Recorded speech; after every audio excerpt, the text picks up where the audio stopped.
The soil under my fingernails has always felt more like a part of me than the skin on my hands.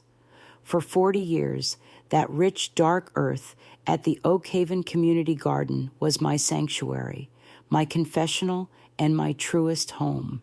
My late husband, Frank, and I were there from the beginning, turning a forgotten patch of city-owned dirt into a tapestry of green, woven together by the neighborhood's hopeful hands. Now, only my hands remained from that founding group, still coaxing life from the same plot where Frank once planted our first tomato seedlings. My son Mark never understood it. He saw the garden as a hobby, a quaint pastime for his aging mother. His wife, Tiffany, saw it as something far worse. They arrived for our monthly Sunday dinner in a cloud of expensive perfume and restless ambition. Their car, a sleek, silent electric thing that looked like it belonged in a science fiction movie, hummed in my driveway, a stark contrast to my fading blue Ford sedan.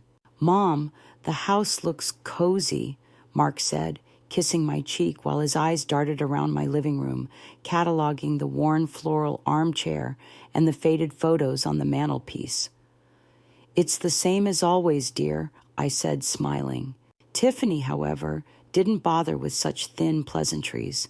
She glided in, her sharp, tailored blazer a suit of armor against the gentle clutter of my life.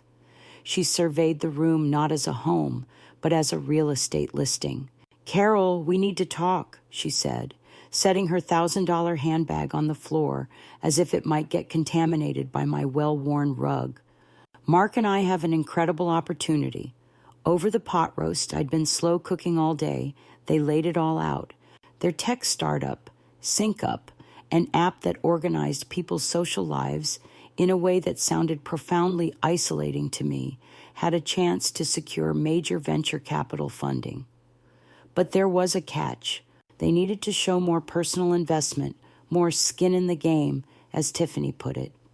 So, we were thinking, Mark began, shifting his fork around his plate, the way he did when he was nervous as a boy. Tiffany cut him off. "What Mark is trying to say is that it's time to be practical. This house is far too big for you. The equity you're sitting on is just dormant. If you sell, you could move into a lovely modern condo and invest the rest with us. It would be the seed money that launches us into the stratosphere." I put my fork down, the clink of silver on ceramic loud in the sudden silence. My home. The house Frank and I had built, not with contractors, but with our own four hands on weekends and evenings. The walls that held the echoes of our laughter. The pencil marks on the doorframe, charting Mark's height. The window over the sink where I'd watched my life unfold for half a century. "No," I said. It was a quiet word, but it felt as solid and unmovable as the oak tree in my front yard. "This house isn't dormant equity, Tiffany. It's my home. It's not for sale." Mark looked pained. "Mom, just think about it." But Tiffany's face had hardened. The polite mask had slipped, revealing the cold, transactional core I always suspected was there. She leaned forward, her voice a low, condescending hiss. "Carol, let's be honest. What are you holding on to this place for? So you can keep going to that sad little garden patch every day? I don't get it. You'd rather play in the dirt with poor people than help your own family succeed." The cruelty of it stole the air from my lungs. The garden wasn't just dirt. It was Maria, who grew the spiciest peppers in town and brought me a jar of her salsa every fall. It was Mr. Chen, a retired professor who taught the neighborhood kids how to tend bok choy. It was a community. She called it a playground for the poor. The insult was meant to wound me, to shame me into submission. It did wound me, deeper than she could ever know. But it didn't make me submissive. It made me angry. The silence that followed Tiffany's remark was heavy and suffocating. Mark stared down at his plate, a flush creeping up his neck. He wouldn't meet my eyes. In his silence, I heard his complicity.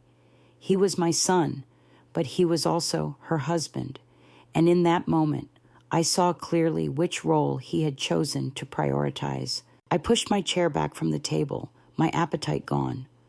"I think you two should leave," I said, my voice trembling slightly but firm. "Mom, she didn't mean it like that," Mark stammered, finally looking up. "Oh, I think she meant it exactly like that," I replied, my gaze fixed on Tiffany. Her expression was one of pure, unadulterated annoyance. She wasn't sorry for the insult. She was sorry it hadn't worked. "Fine," she snapped, grabbing her purse. "Stay here with your memories and your dirt, but when we're on the cover of Forbes, don't come asking us for anything." They left without another word. I stood at the window and watched their silent, expensive car pull away, its red taillights disappearing into the twilight like malevolent eyes. I sank into Frank's old armchair, the floral print worn smooth over the years, and felt a profound loneliness settle over me. She had called my life's work dirt for poor people.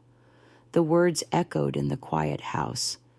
Frank would have been livid. He was a builder, a man who believed in creating things for people, not just for profit.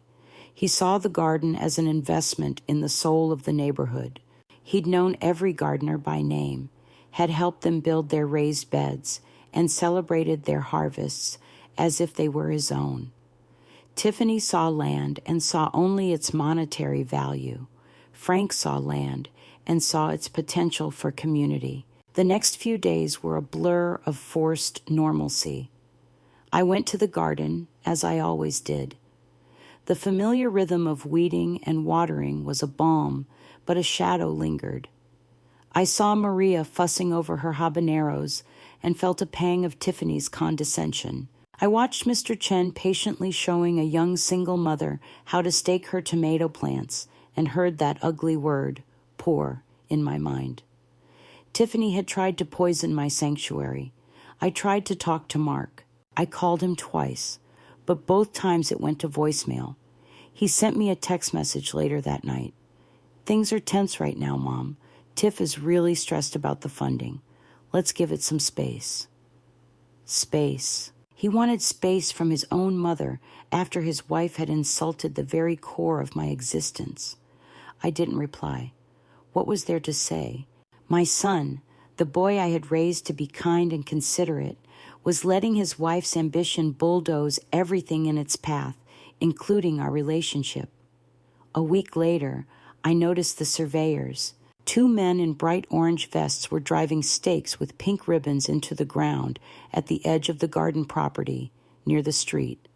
I walked over, my heart beginning to beat a little faster. "Can I help you, gentlemen?" I asked. "Just doing a routine survey for the city, ma'am," one of them said, not looking up from his equipment. "A routine survey? For what?" He shrugged. "Couldn't tell you. We just get the work order. Something about a potential redevelopment project." Redevelopment. The word was cold and clinical. It was a word used to erase places like this. I looked around at the vibrant green plots, at the riot of flowers and vegetables, at the people laughing and sharing tips over the fences. This wasn't a place that needed redeveloping. This was a place that was already fully developed, rich with a currency Tiffany would never understand. A knot of dread tightened in my stomach. This was more than just an insult.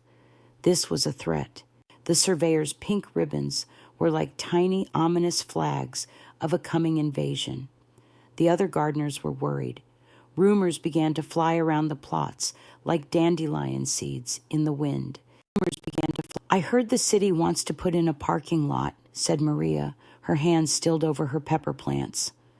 "A cell phone tower," Mr. Chen countered, his brow furrowed. "That's what my nephew heard from a friend at City Hall."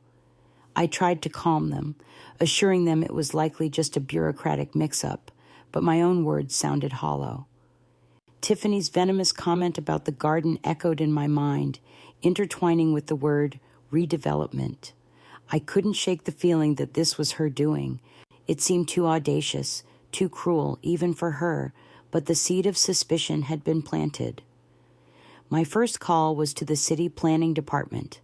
I was shuffled from one disinterested clerk to another, each one claiming to have no information.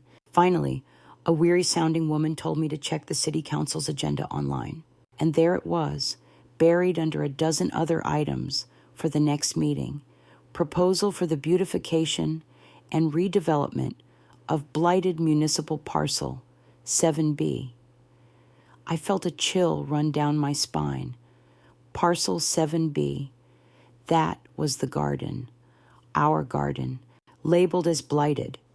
The proposal was sponsored by a new councilman, a young, slick-looking man named Richard Henderson. A quick search online revealed he was a real estate developer before entering politics, known for championing sleek, high-density housing projects. His campaign donors were a who's who of the city's development firms. And then I saw it, a photo from a recent business gala.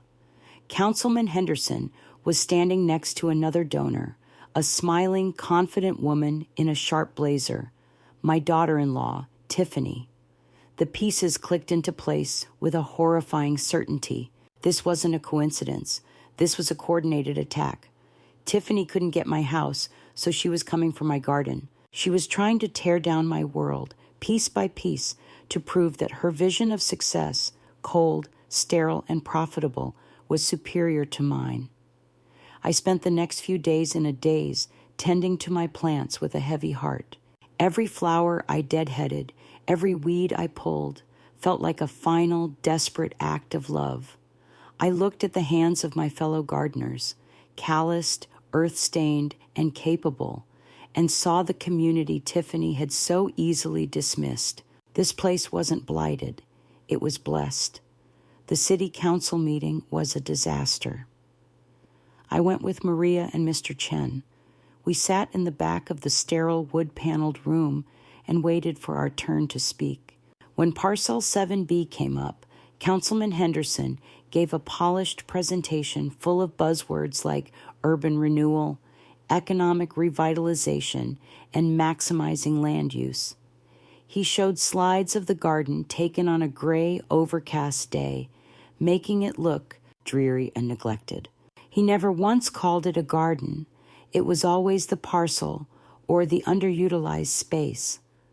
When the floor was open for public comment, I stood up, my prepared notes trembling in my hand. I spoke about the garden's 40-year history, about the food it provided, about the community it fostered. I spoke about Frank's vision.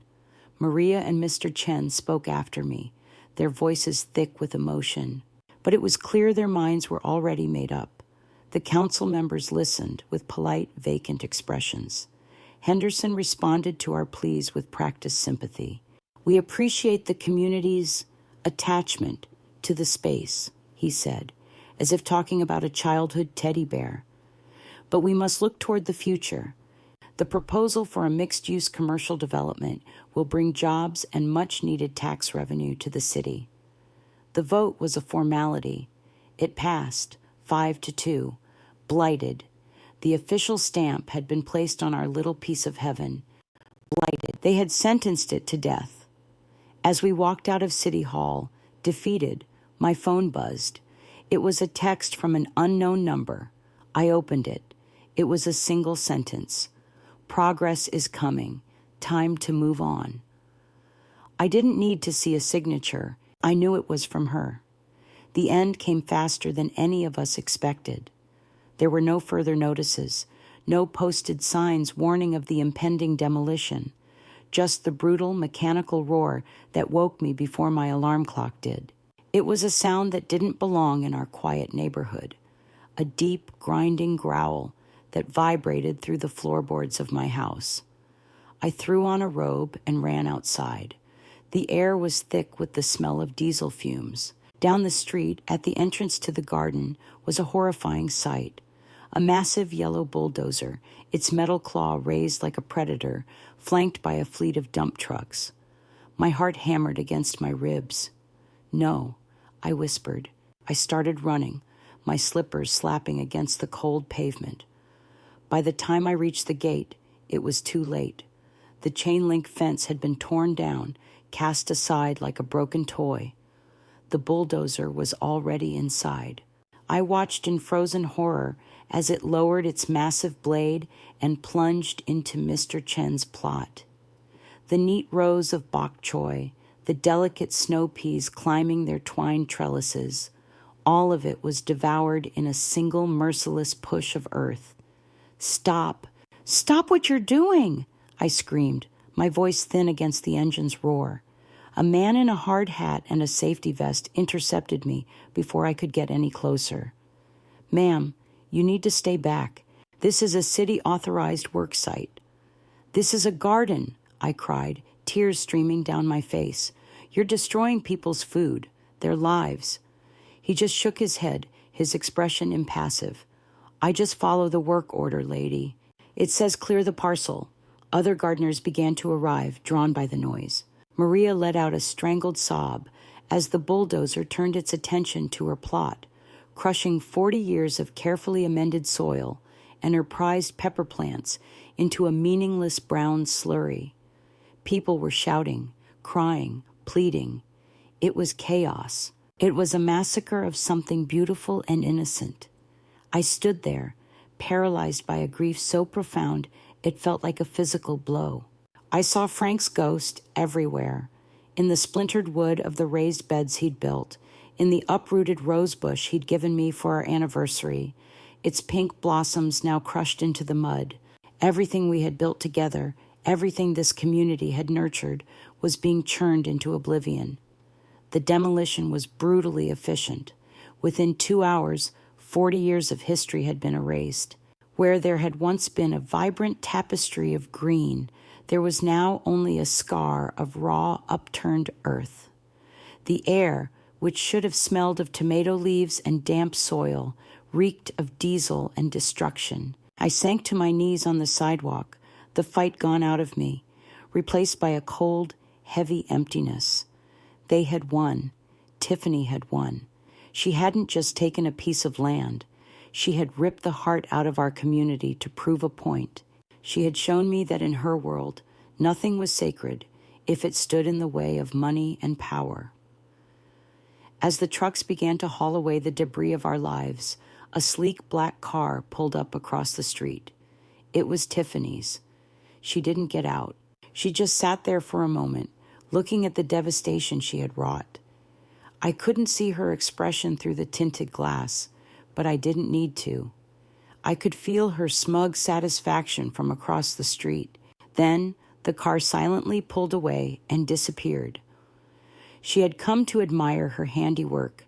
The cold emptiness I felt at the sight of the demolished garden slowly began to crystallize into something else, a diamond-hard, ice-cold resolve. The grief was still there, a hot stone in my chest, but it was now fueling a fire I hadn't felt in years. Tiffany hadn't just bulldozed a garden. She had bulldozed the last remnants of my gentle nature. I went home, showered, and put on a simple but dignified dress, the kind I would have worn to a funeral. Then I got in my car and drove to the one place I knew I would find them. Then their home was in a new, gated community on the other side of town, a sterile landscape of identical beige houses with perfectly manicured, chemically green lawns. I didn't ring the bell. I used the key Mark had given me for emergencies. This, I decided, was an emergency. I found them in their cavernous, open-plan living room. It was all white walls, gray furniture, and chrome accents, a room with no memory and no soul. Mark was pacing, looking agitated. Tiffany was sitting on the sofa, scrolling through her phone, the picture of nonchalance. She looked up as I entered, and a flicker of surprise crossed her face before being replaced by a triumphant smirk. "Carol, to what do we owe the pleasure?" she asked, her voice dripping with mock sweetness. "Don't play games with me, Tiffany," I said, my voice low and steady. "You did this. You and your councilman friend." Mark rushed over, his hands held up in a placating gesture. "Mom, now hold on.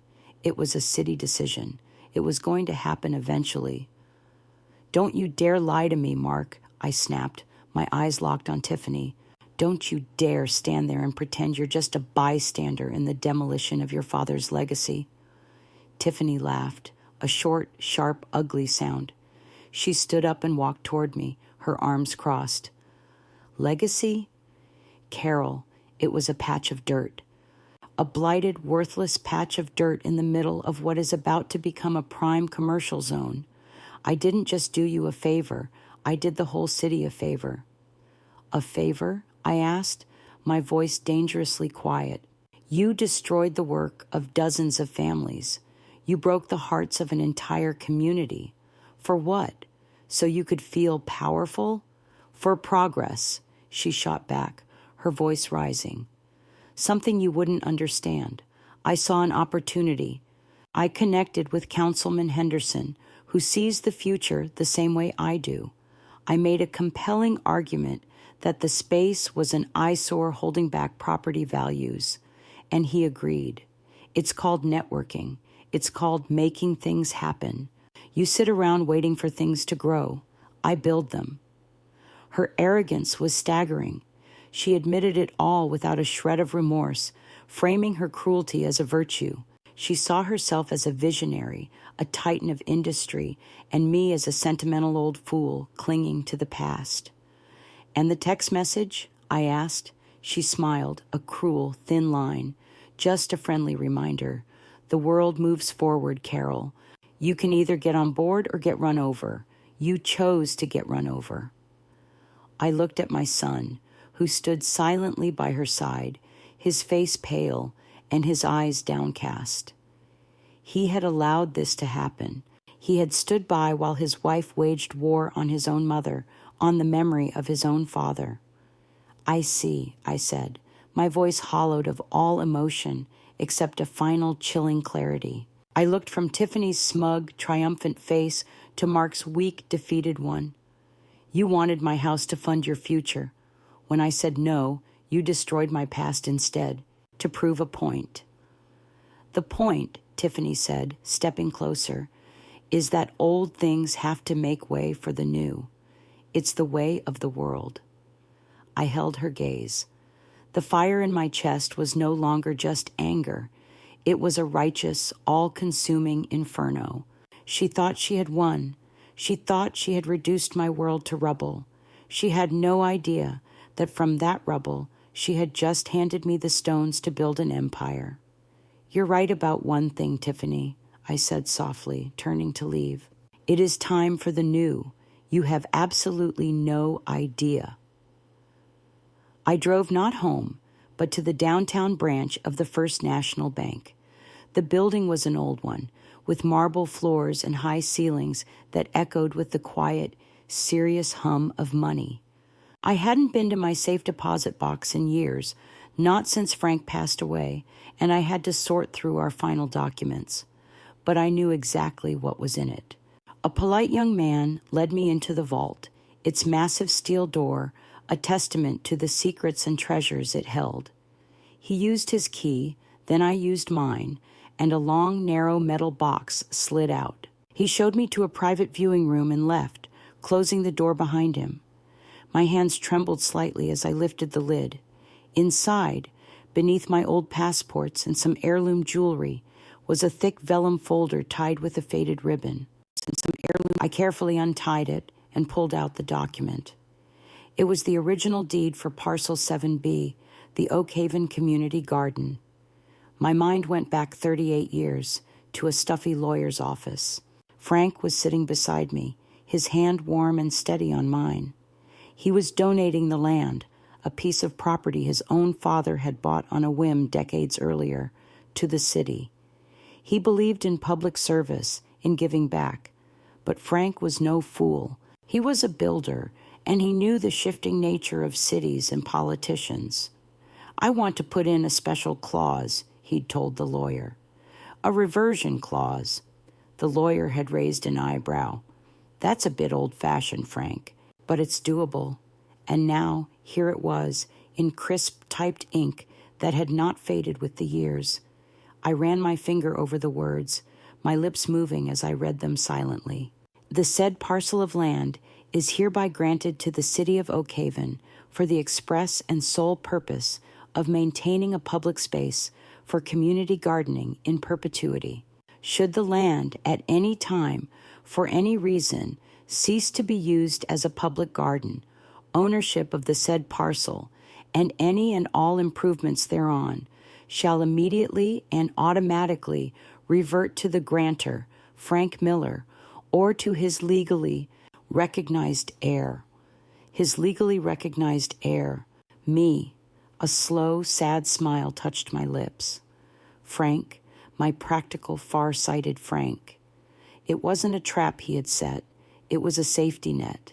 He had been protecting his legacy, protecting our dream from beyond the grave. He had anticipated a world where men like Councilman Henderson and women like Tiffany could exist, people who saw a garden and only saw an opportunity for a high-rise. Tiffany, in her arrogant, short-sighted greed, had declared the land was no longer a garden. She had convinced her political puppet to make it official. She had sent in the bulldozers to enforce it. In doing so, she hadn't just destroyed a community space, she had unknowingly voided the city's claim to the land and triggered the one clause that put it all back in my hands. The land she called blighted and worthless was now, thanks to decades of downtown development, one of the most valuable undeveloped parcels in the entire city. Real estate analysts had pegged its value at somewhere between $8 and $10 million. She thought she was handing me a lesson in modern progress. In reality, she was handing me a multi-million-dollar property. I carefully placed the deed in my handbag. I left the bank and walked to the small, unassuming office of my family lawyer, Arthur Vance, a man who had known both me and Frank for decades. I laid the deed on his desk. "Arthur," I said, my voice clear and strong, "I believe the city of Oakhaven is trespassing on my property." Arthur read the clause, then read it again.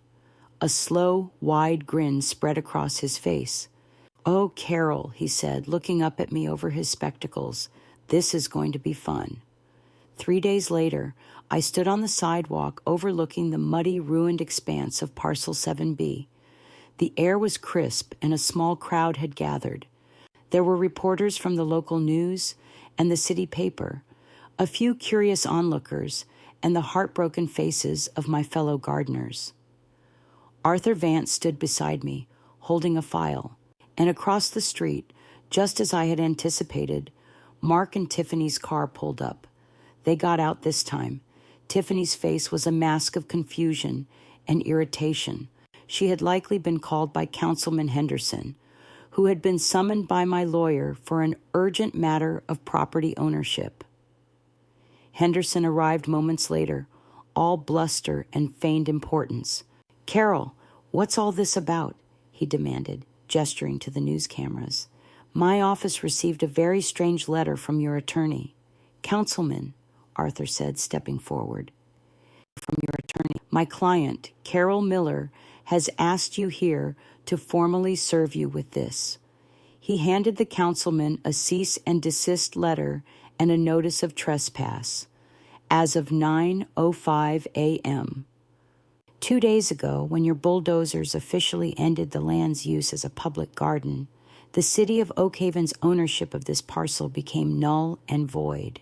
The land, pursuant to the original deed of donation, has reverted to its rightful owner. Henderson stared at the letter, his face draining of color.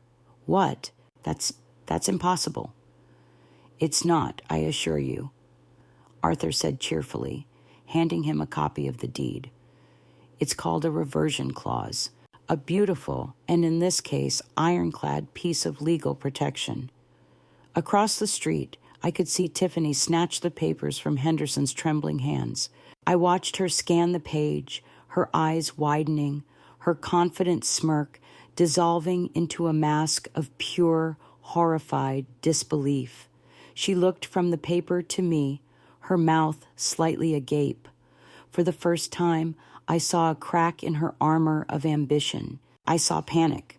I stepped forward to the cluster of microphones a reporter had set up. "My name is Carol Miller," I began, my voice steady and clear, amplified for all to hear. "For 40 years, my husband and I, along with our neighbors, cultivated a community on this land. We grew food, we grew friendships, and we grew hope. Recently, the city, at the urging of certain ambitious individuals, declared this thriving community a blight and destroyed it." I paused, letting the words sink in. I looked directly at Tiffany. Her face was ashen. My husband, Frank, was a wise man. He believed in community, but he did not always believe in politicians. When he donated this land, he ensured it was protected. His final gift was a fail-safe to ensure that if the city ever broke its promise, the land would be returned to us. I held up my own copy of the deed. As of this moment, I am the sole legal owner of this $10 million property. A collective gasp went through the crowd. The reporters began scribbling furiously. "My daughter-in-law," I continued, my voice ringing with authority, "once told me I preferred to play in the dirt with poor people rather than help my family. She was wrong. I am helping my family, my real family, the community of Oakhaven. Therefore, I am announcing the formation of the Frank Miller Foundation for Community Renewal. I will be using the full value of this land to fund the construction of a new, state-of-the-art community garden, a permanent farmer's market, and, on the back half of the property, a 50-unit affordable housing complex for low-income families and seniors." The gardeners whooped and applauded, their faces streaked with tears of joy. Maria hugged me tightly. I took one last look at Tiffany. The color had completely drained from her face. Her dream of a commercial development, her networking, her ruthless victory, it had all turned to ash in her mouth. She hadn't just lost a potential deal. She had, with her own two hands, gift-wrapped a $10 million fortune and handed it to the one person she despised most. She stared at me, her eyes filled with a dawning, impotent rage. She had been so busy playing checkers, she never realized I was playing chess. The story exploded. It was the lead on the 6 o'clock news and the front page of the Oakhaven Daily Chronicle the next morning. The headline was almost as dramatic as the clickbait titles Tiffany probably scrolled through on her phone. "Widow uses century-old deed to reclaim. $10 million plot thwarts city development." The article painted me as a folk hero and Tiffany and councilman. Henderson as cartoon villains.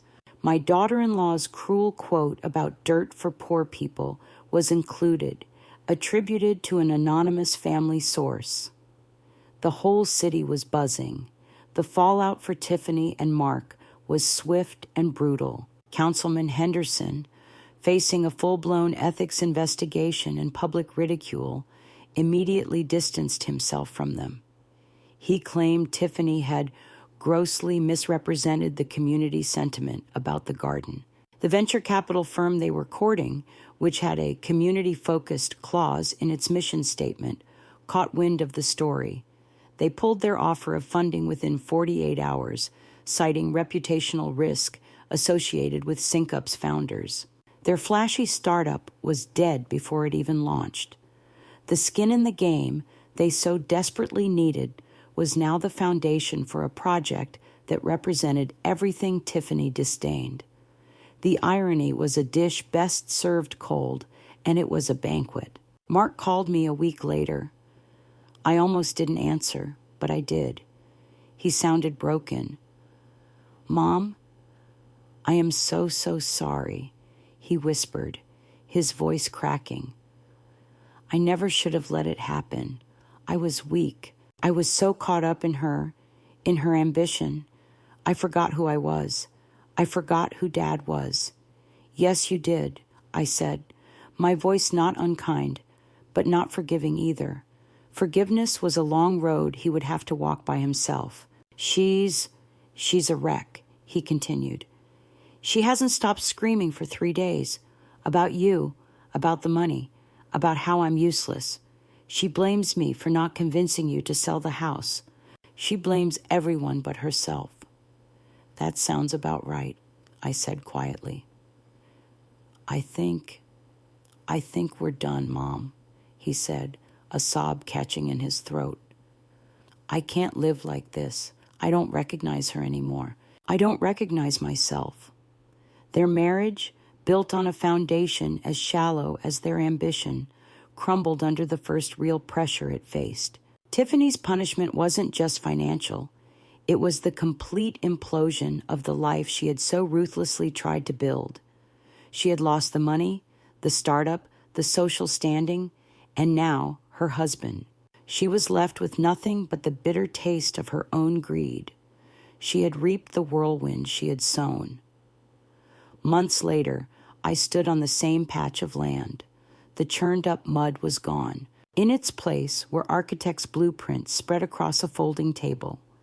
Maria, Mr. Chen, and a dozen other gardeners were gathered around, excitedly pointing at plans for a bigger, better garden with a greenhouse and accessible plots for seniors. Behind it, the foundation was being laid for the new affordable housing complex. The air no longer smelled of diesel and destruction. It smelled of possibility, of fresh-cut lumber, and the promise of new earth. Mark was there, volunteering. He was quieter now, humbled, spending his weekends hauling lumber and digging trenches, trying to rebuild more than just a garden. Our relationship was still fragile, but it was there. I picked up a handful of soil from the ground, letting it run through my fingers. It was the same earth, but it felt different now. It felt like victory. It felt like justice. It felt like Frank's final loving wink from across the veil. Tiffany had wanted to teach me a lesson about the cold, hard reality of the modern world. Instead, I had taught her one about the enduring power of roots.